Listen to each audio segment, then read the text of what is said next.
Huddersfield's Haunted Haunts, Part 3. Welcome to the third and final instalment of this venture into some of our town's supposedly haunted spots.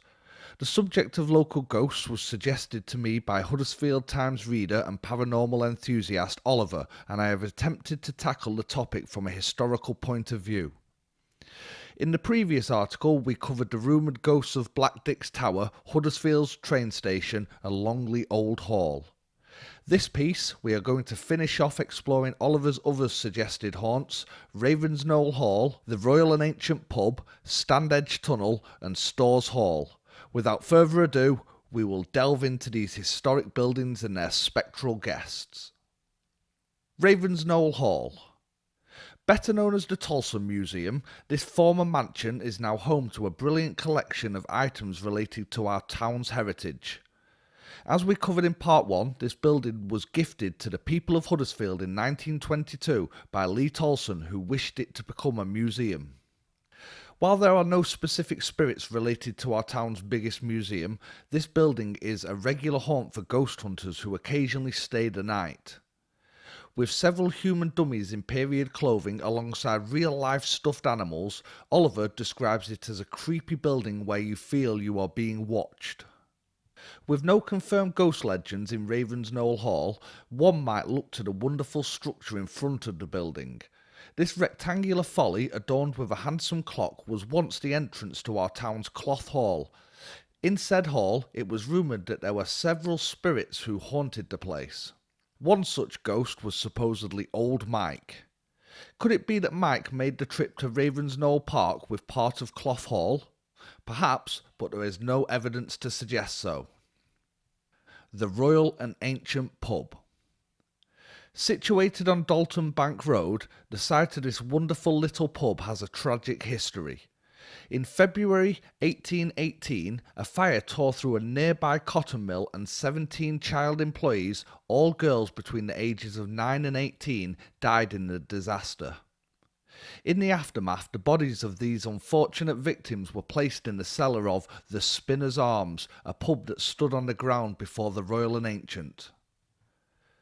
Described by its own website as Huddersfield's spookiest watering hole, over the years paranormal investigators have flocked to this quaint pub in hope of catching some ghostly activity. Former landlords have remarked on their pets' odd behaviour, while there have apparently been several ghost sightings. One ghost webpage reports that the ghost of a former landlord, Mr. Black, goes about terrorising staff. Given the tragic history associated with the site, it may not come as a surprise that some claim to have seen the spirit of a young girl wandering the building. Investigators have come away claiming to have seen vague figures and strange shadows moving about the cellar, an area a former landlady says had something about it. In addition to these, obstructive supernatural forces and the ghost of a lady have been reported at the pub. Regardless of the difficulties verifying any of the actual ghosts here, the site's tragic history is a story in need of preserving. From a time when child labour was common, the fire, its aftermath, and most importantly, the victims should be remembered. Standedge Tunnels.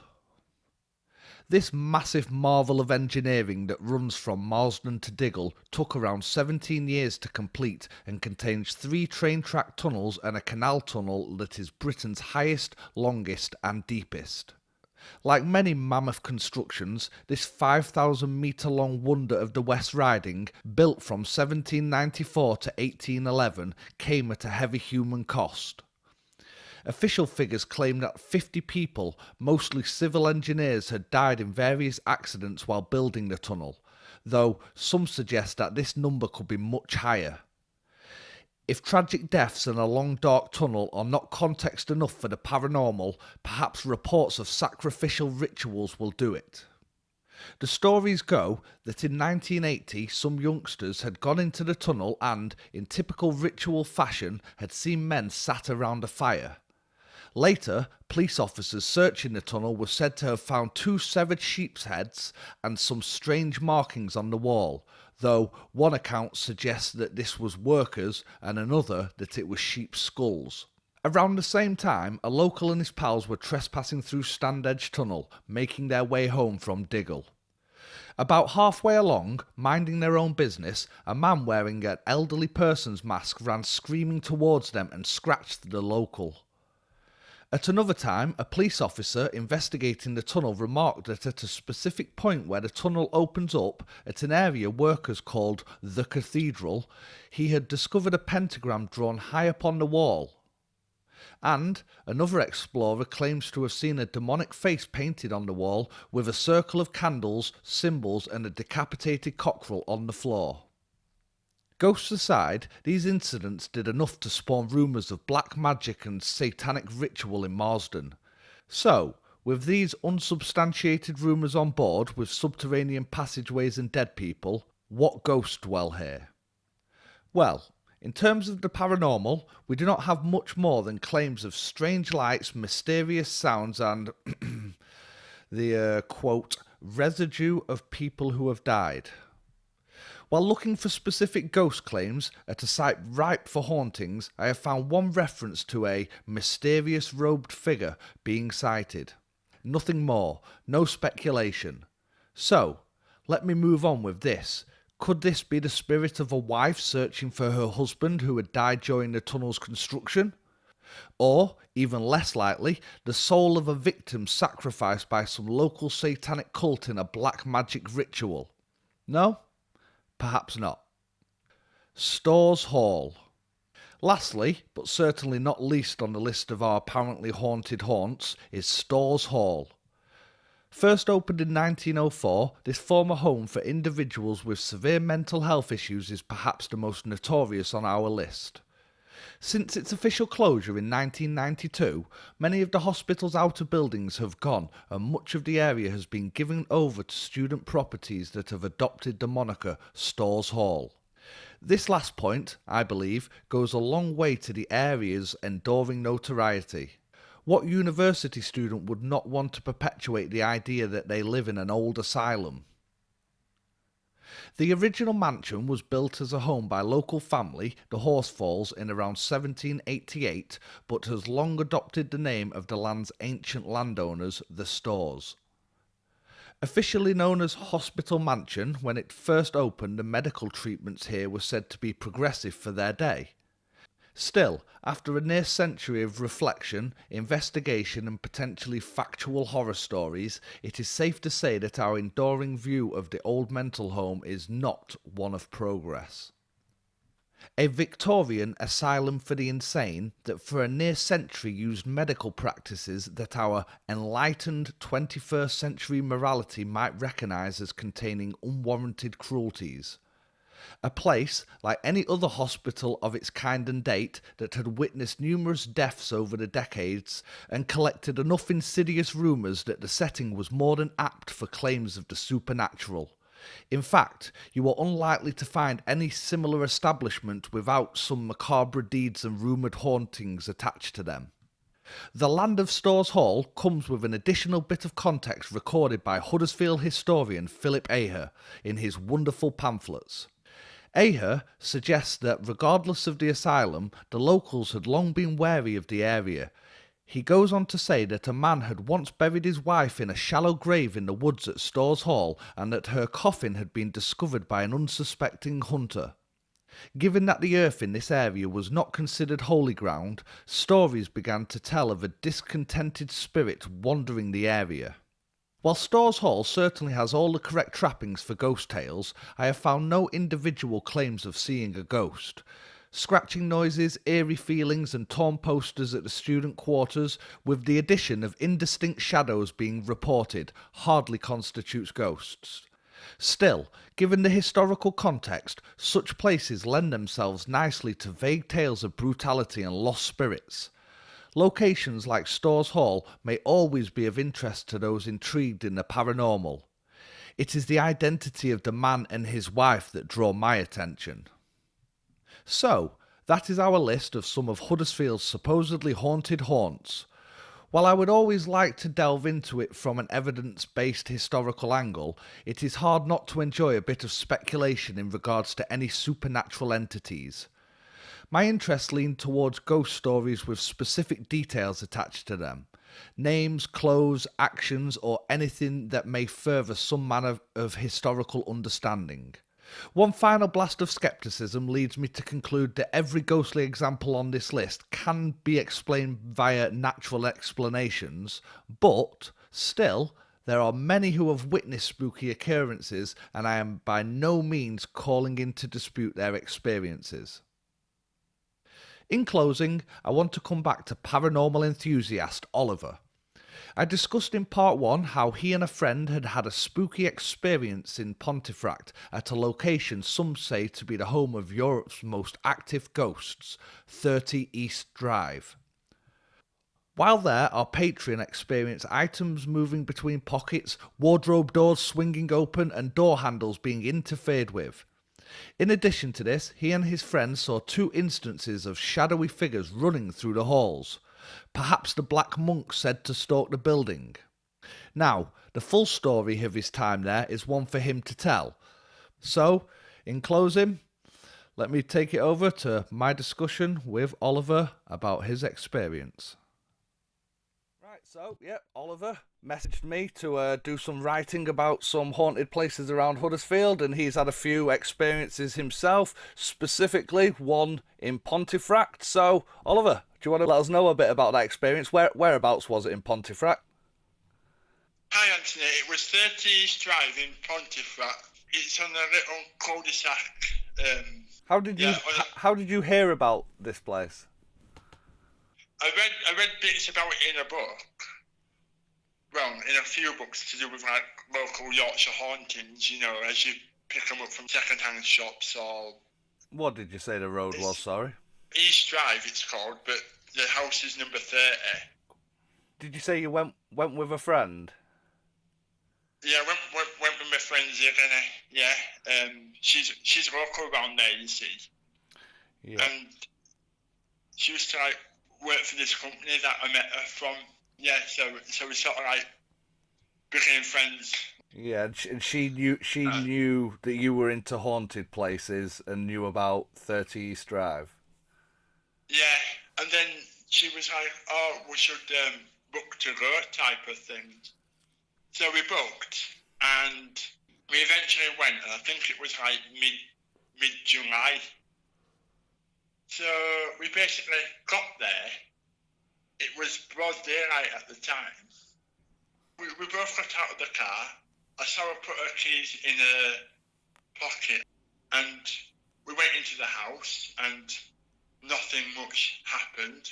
And she went, "Where did I put my keys?" And she went into her pocket where she put the keys in the first place, and it wasn't there. Was this as you've got there as well? We've been in the house for 10 minutes at this point. Right, so would you say so this was your first experience of something happening there? Yeah, she was checking the keys, checking each pocket, and I even like saw her do it, checking her pockets and stuff. And then they moved it to her left pocket.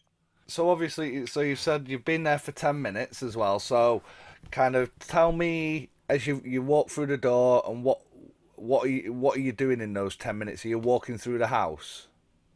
We was walking through the house sort of thing. We was just getting ready for his first like introduction to the ghost stories that they tell you before you do your you actually like seances and stuff like that. You know what I mean? So yeah, and did you have any like experiences as you were walking around? It's weird that you should ask that because 2 minutes later, the same spirit, whatever, decided to put on both our jackets. So it tugged on hers, I saw it do it, and then it tugged on mine, and it was like a gush of wind. You know what I mean? Okay. Yes. Yeah. And it couldn't have been a gush of wind. No, because it was like, how can it do one person 1 minute and then a person the after? If it was a gush of wind, it'd do it at the same time, wouldn't it? Do you know what I mean? Fair enough. And so there are two experiences with that, and then did you kind of listen to the some stories about the place?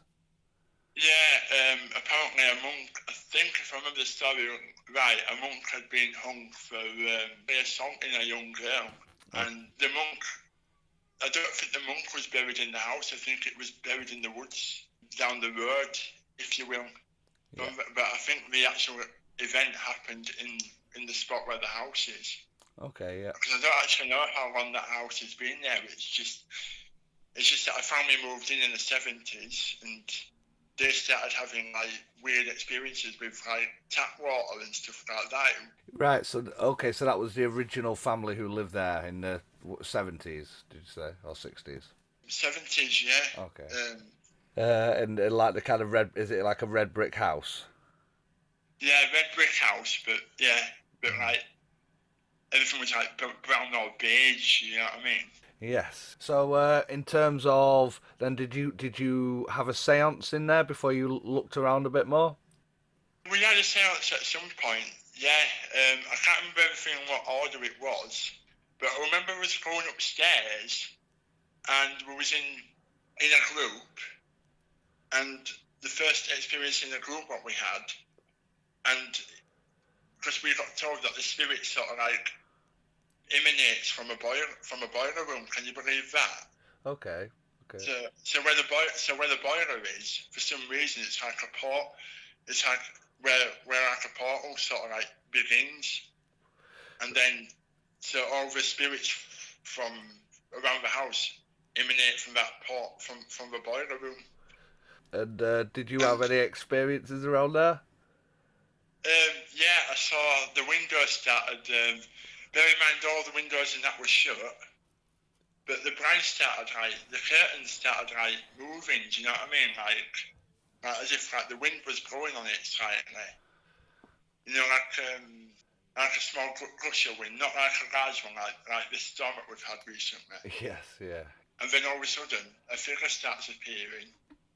Now, bear in mind, reports of the monk, there's been no reports of ever seeing his face, like a hooded figure, and it's all black, Okay. like round to like a TV screen. It's like that. Do you know what I mean? Yes. Yeah. And he's like in some There sort was of no, hooded robe. yeah, there's no features at all. Yeah, it's just robe, and it was like that. So sorry, did you say you saw that? Yeah, I saw that, and then other people started seeing it because I asked the group if they could see it. Now, not everybody does see ghosts, but there's a certain like amount. If like, do you know what I mean? Like a certain amount of skeptics, you're either a believer or a non-believer, and sometimes it can pick out believers and it can pick out sort of like verges towards who's nearer to a believer or not. Do you know what I mean? Okay. It's weird. Okay. Yeah. I see what you're saying. So the more the stronger or someone's belief is, perhaps the more likely they are to see or experience a ghost there. Yeah, apparently they say that children and animals are the best sort of like strong point to see ghosts. You know what I mean? Yeah, definitely heard people, yeah, say that about certainly about children, and they'll say it about dogs barking as well. Yeah, I have a friend who's actually a medium. She she has done some work at 30 East Drive. So in terms of like like that sounds like the height of the experience, kind of seeing the black monk. But yeah. was there But anything else after that? so we had a break a bit later on, so nothing happened from then on till like a break. There was this like there was this fire extinguisher lock thing. You know, like a handle that keeps the fire extinguisher in check, so it doesn't like fall forward or anything. Yes, yeah. One of those was like a spare.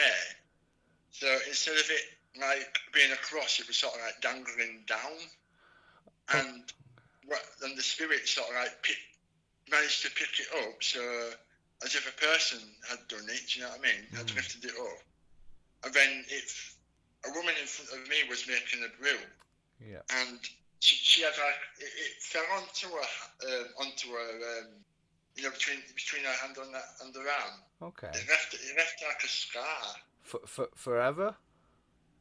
No, just for like it was like a small scar. It wasn't deep or anything, but yeah, it must have hurt like hell. But she didn't cry or anything. She was just totally in shock. You know what I mean? Yeah, yeah. Did you both think that was possibly one of the spirits in the house? Definitely, because the monk's not meant to be a nice person at Okay, all. okay, so right, so could have been the monk. So yeah, that sounds like the most the most violent interaction that you had on the night, possibly. Yeah, and I think the monk actually killed it. You know the child. You know what I was saying about the child. And I think she's meant to be quite playful. So the monk's meant to be evil. The little child's meant to be quite playful around the house. Oh, so her spirit's there as well. Yeah, and so later on we all did like an individual sort of like one-to-one type of experiences on to have us. So without us all being in a group, we all had us like one-to-one experiences as well. Yes. We went into this one room like to start with, and me and Ziggy on his own, and nothing happened. We had to be in these rooms for like 10 minutes at a time, and after about 8 minutes, they told us we had like 2 minutes left. And as soon as the guy said that, a wardrobe door that had been shut opened without making a sound. And then just as I asked my friend Ziggy if that had been shut off the whole time, she said yeah. And then there was like those old-fashioned handles on like wardrobes and stuff that the metal and they're like a ring. Kind of like a big door knocker. Yeah, Yeah. one of them sort of like picked itself up and then slammed that down. It didn't open the door or anything. It was just like a playful like bang. So so the spirit was being playful and waiting for us to like be ready to leave and then give us a last minute spook. Okay. And I think that was a child. Okay. Right, so you think it was the child who the monk had killed, and there was no drafts in that room?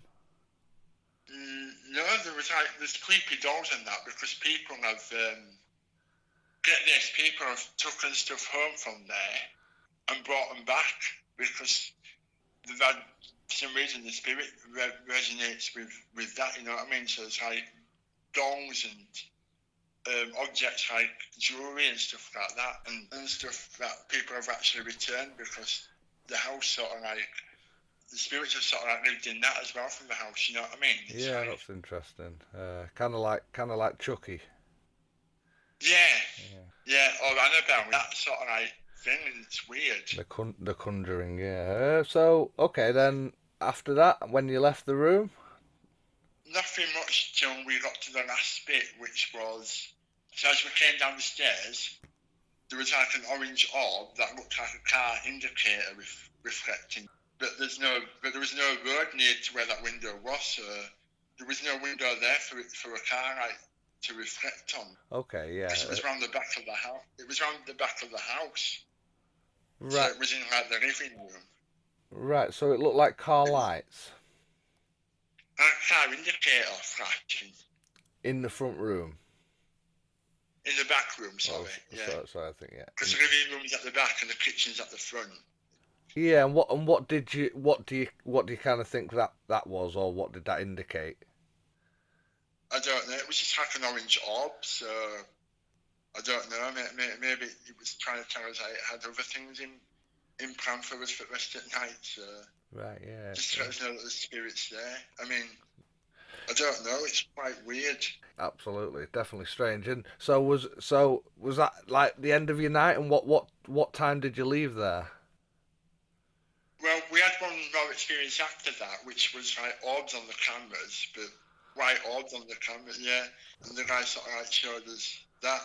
Then, no, nothing much after that, but some members of the group did stay overnight, and they were told to leave a key on the side or something. But the key went missing for 10 minutes. we don't really go home at this point, but the group's called Haunted Happenings, you see.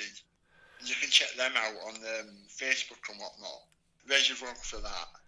Absolutely, yeah. Because that's who we did it with, you know what I mean? Yeah, cool, cool, fascinating. It's definitely it's fascinating experience, and obviously it's the experience that you had contacted to kind of write about, and I said I would have a go. So is Because that? Go on. I know you don't usually do walk from outside of Huddersfield, but you said that my story intrigued you so much that you wanted to do it. So Yeah, absolutely, and I think you gave me a list of places in Huddersfield to investigate, and that gave me the impetus to go and look a bit further. So it was a pleasure to do it, and for anybody who wants to go and check, the articles are there on huddersfieldtimes.com.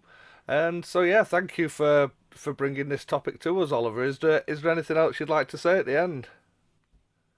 just want to wish my friend who's suffering from COVID now for a speedy recovery, and her partner's also got it, so I wish him to make a speedy recovery as well. So, and I just want to thank all my friends and family. I've not done anything like this before. Yeah, no, absolutely. And Not, if it's any consolation, I don't usually do interviews, so I think it's a first for us both, friend. it isn't it, you know. So Yeah. Right. So signing off. Thank you everybody for listening, and thank you Oliver for bringing the topic and coming to do this chat. yeah, you're welcome, mate. Well, we might do it again sometime.